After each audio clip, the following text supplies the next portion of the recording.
मलीर गुलशन हदीद में मलीर बचायो अमन कमेटी के सॾ ते जस्कम के मेज़बानी हेठ बुध बाज़ार में ज़ाहिद मिराणी के क़त्ल वारे हंध खां रैली कढी सिंधु चौक ते एहतजाज मुज़ाहिरो करे धरणो हयो वियो, जंहिंजी अॻवानी जस्कम जो एम कुरैशी, इनाम सियाल, मुख्तियार सुमरो, मुनीर कोसो, क़ौमी अवामी तहरीक जो फरहान लड़क, इशफाक चन्नड़, मनान शेख, फयाज़ तीरो, काशिफ खासकिली, JUI जे मौलाना सबकतुल्ला, अब्दुल माजिद चाचड़, हाफिज़ अब्दुल रज़ाक, असकर बागी, उमेर शाहिद ऐं ॿिया करे रहिया हुआ। रैली में शरीक माण्हुनि जे हथनि में प्ले कार्ड ऐं बैनर हुआ जेके ज़ुल्म बंदि करियो, नौजवाननि जे खून सां इंसाफ़ कयो ऐं कातिल गिरफ़्तार करे इंसाफ़ कयो जा उपॾारींदड़ नारा हणी रहिया हुआ। रैली में अवामी तहरीक, JUI ऐं इलाइक़े वासियुनि जी वॾी तादाद में शिरकत कई।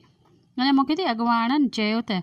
रैली खे ख़िताब कंदे चयो त मेमण ॻोठ शाह लतीफ़ ऐं घुघर में कातिलनि जी गिरफ़्तारी ऐं बदमनीअ ख़िलाफ़ रैलियूं एहतजाज कया, पर केतिरा ई ॾींहं गुज़रण बावजूदि ज़ाहिद मिराणी